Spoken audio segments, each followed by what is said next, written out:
We are so grateful to be supported by sponsors like our friends at Plaintext Capital. You know, investing in Web3 and cryptocurrencies isn't about jumping on the latest trends. It's about understanding where the market is headed and why.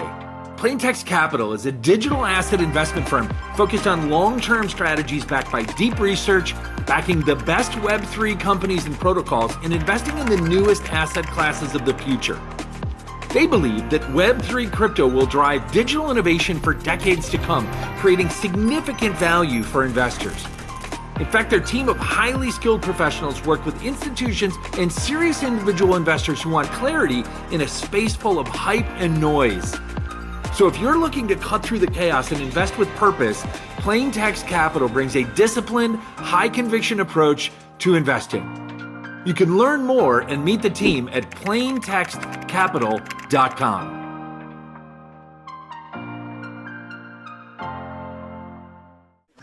We are so grateful to be supported by these community champions: Sales MD, Team Friday, Realist Lab, Kiana Patterson, Diego Chavez, Jer Boucher, Heather Ryder, Janine Sua, Lily Roca, and Steve Kernan.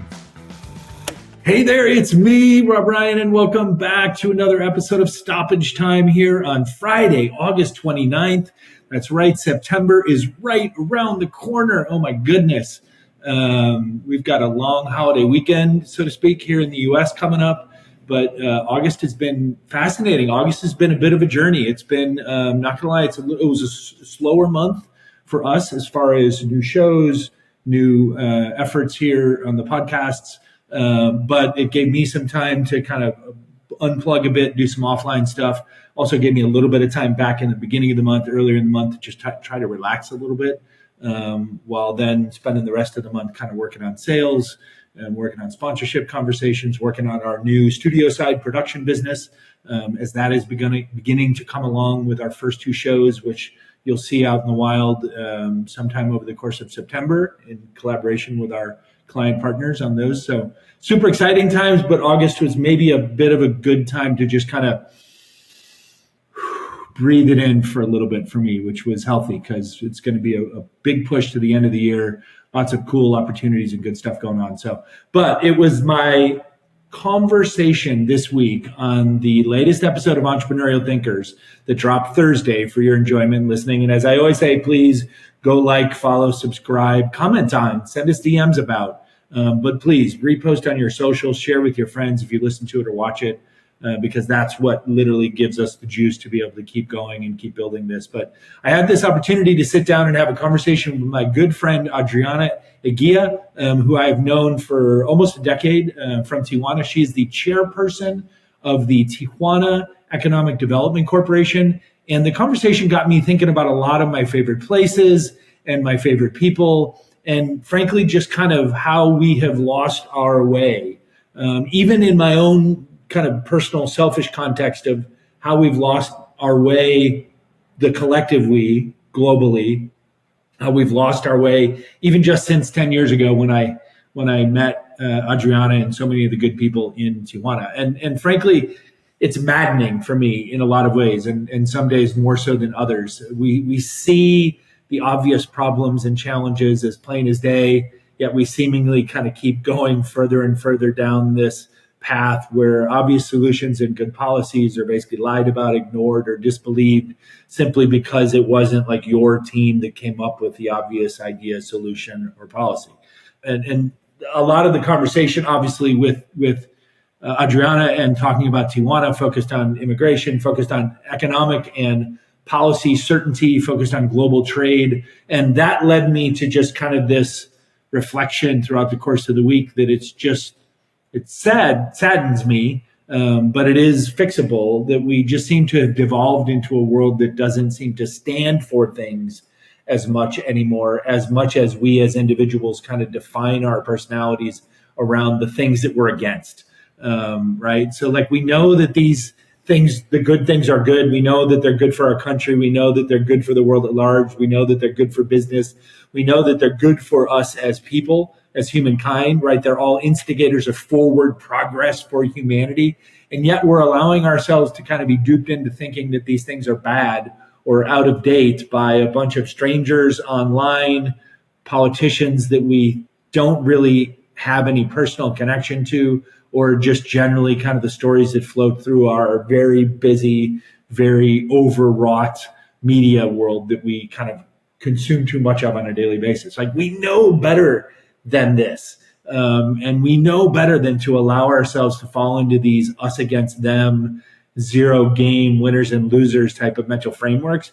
But we continue to seemingly acquiesce to our worst instincts. And as a result of that, we wind up holding ourselves back. And Adriana and I talked a lot about kind of this through the lens of Tijuana, right? What a vibrant young city that Tijuana is. TJ, as I call it, and I struggle to not refer to it as TJ in the episode a few times, which is kind of the casual nomenclature for the city, holds a special place in my heart. It's the city and its people played a pivotal role in my life over the last decade. There was obviously, if you've ever heard me tell the story, kind of the blind DM from a stranger who we now lovingly know as my friend David Bagero, that invited me to TJ to give a speech to young entrepreneurs that literally wound up changing the course of my life in my mid-40s and forevermore.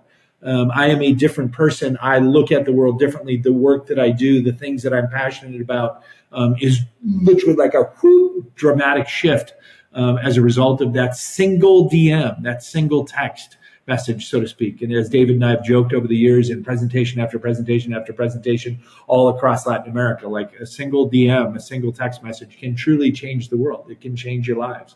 There's so much, it overwhelms me a little bit sometimes, right? There's so much more that's still there. I haven't been back to Tijuana since the pandemic, since I came back here since the pandemic. We did a lot of business still in the years 2020, 2021, 2022, even into 2023, before I kind of shifted away from my consulting life and into this life as the professional full-time podcaster and storyteller and podcast producer. But there are still so many relationships there, so many lifelong memories, so much good business that we did there that left a legacy in the community that led me to be able to even have these conversations with people like Adriana about what's going on there today. And those will always serve as central characters in my life, no matter what, right? But within Mexico even, and in the context of its relationship to the United States, Tijuana is an immigrant city at its heart.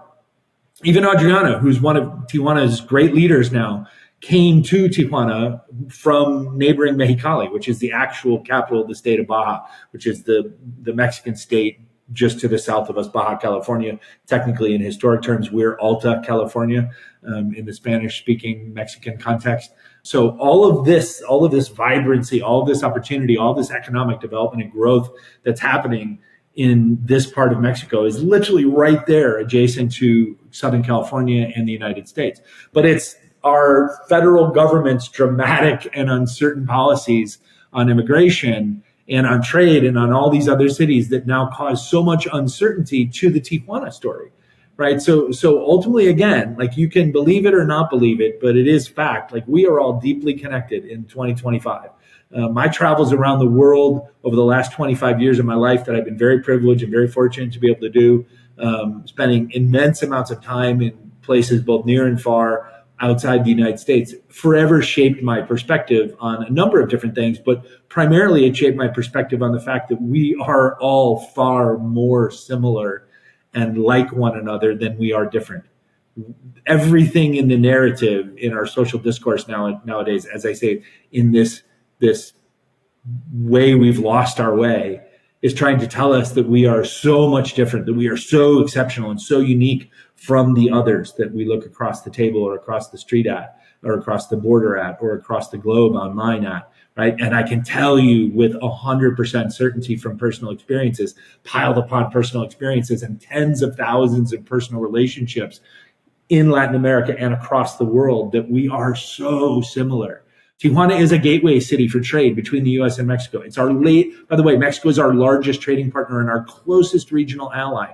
And yet again, uncertainty and incoherence in our trade and tariff policies and in our political philosophies are causing delayed and lost opportunities across not only the U.S., but in growing cities on our borders like Tijuana and other cities across Mexico and the region. And that matters to us because that ripple then bounces back to us. It's like when you toss a pebble out into a lake or a body of water, and it ripples outward, right? So it ripples away from you and then it ripples back towards you on the shore. All of these things are interconnected nowadays, no matter how much, again, that we might like to try to convince ourselves that that's not true. And that leads me to my last reflection for the week, really, which is just how we seem to have shifted away from a society where people used to stand for something. And instead, we have become a society that mostly stands up to shout down those or that which we disagree with. We pick sides over everything. We detest the idea that anyone might disagree with us and that could be okay. We're in a constant combative, argumentative mode. We form our identities far less around what we believe in deeply and who needs us to stand up for them. And instead, we shape ourselves around these others that we can shout down and that we can demonize, right?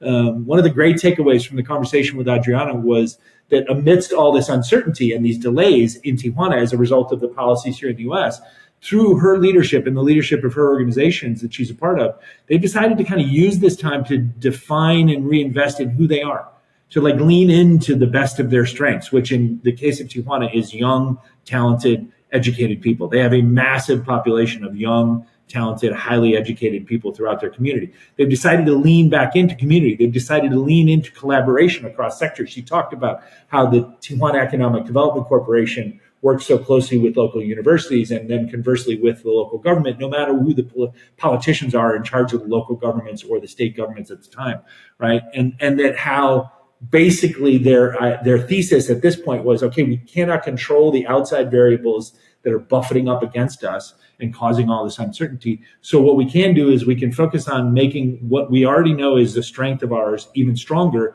so that the city, the community is ready at its best when things normalize and stabilize, hopefully in the coming years. And in there is a great lesson, right? I've found myself kind of noticing that in my consumption online and my interactions online, like I saw how much of people's identities were basically just not wrapped up in trying to find the best versions of themselves, not proudly standing up and saying like, this is what I stand for, and this is why I believe what I believe, and let me make a compelling case that should try and help you understand that. And I respect the people who might look at things differently than I do, but I disagree with them, right? Instead, I see so much of this kind of like leaning into my team versus your team. This instinct to first, before we ever actually are polite or nice or kind or inquisitive about one another, we want to shout at one another. We want to shout over the colors of the uniforms of the other people that the other people are wearing, right? We want to demonize the other side, almost like, and I have flashback memories of being a kid at like Chicago Bear games in the winter when I was a young kid living in Chicago, like almost like everything about our online and our physical world discourse right now is like we're a drunken, cold, angry men in an NFL football stadium or at some international soccer match, like trigger ready to just jump into a fight with anyone who disagrees with us and wears the other team's colors. And if I believed that, like I would look at Adriana and what's going on in Tijuana as essentially like alternative or combative or the opposition to my interests and my beliefs here in the United States. And obviously, and of course, that is not true. Like, and while we may have allowed some of this behavior to become kind of our sports fandom experience, like we cannot allow it to become our mainstream manner in which we interact with one another every day on every topic, digitally or in the physical world. It is literally cancerous. Like it's slowly eating away at our souls and our minds. And at some point we won't be able to recover from it. And so right now, like we've got a clear sense of what's good and bad in our lives. Like we know good common sense things that can help us all grow. We know that Tijuana thriving as a vibrant global trading city is good for the US. We know that immigrants have literally always made America what it is. Like immigration is a good thing and is the baseline of what has made the country as unique a power as it is in the world over the last 130, 40 years. We know that sound global trading with great, reliable trading nation partners and allies like Mexico is obviously a good thing for the United States' long-term vibrancy, for Mexico and for the world. Like there's no fantasy version of a smaller, less populated, closed off, isolationist, nationalist, and protectionist United States that's a good thing. Like not for us here in the US, not for our region, not for the world, not for us today, not for our kids or our grandkids generations from now. Like this isn't my personal opinion. This is fact. borne out by history, which has taught us repeatedly over the last 140 years that growth, that diversification, that openness to the rest of the world, that engagement with everybody else, that community built around differences, not all like-minded monoliths, right? That is what has made us, not just in this United States, but in the world, the better, best place that we know that it can be. Like, we shouldn't be so easily duped to believing that this isn't true. We've lost our way, but we can get back to our best. But it's not going to be some faceless institution or system that helps retrieve us or save us. It's going to be us. It's good in the context of the United States. It's going to be the U and the S in the USA, right? As people that help turn the world right side up again. It's going to take some of us, some bright, forward-thinking, open-minded, and open-hearted leaders amongst us, like Adriana is in her community in Tijuana, in that border life that she lives between Tijuana and San Diego. It's going to take young, talented, thoughtful people like Adriana to lead us back to our better angels, where we can realize that we have so much more in common between us all than we have different between us. So I could wax on about this for hours, but I promised y'all that I was going to try and keep these things to 10 to 15 minutes, and it looks like I've just run out of time. So I'll say this to you. If you have thoughts on this, please share them, DM me, comment on the socials when we post these things.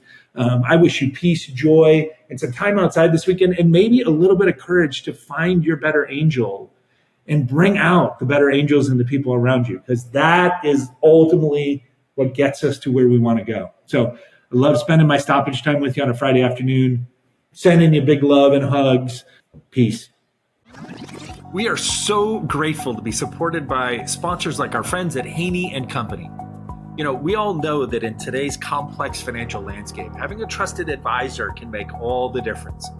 Since 1960, Haney and Company has been providing comprehensive accounting services to a diverse range of clients, from small businesses to large corporations. With nearly 400 professionals across 13 locations, they offer services in tax, audit, business consulting, and client advisory. In fact, their commitment to excellence has earned them recognition from Accounting Today and Forbes magazines. At Haney and Company, though, it's not just about balancing books. It's about building lasting relationships based on trust and mutual growth. So visit HaneyCPAs.com. That's HaneyCPAs.com to learn how they can support your business's financial journey.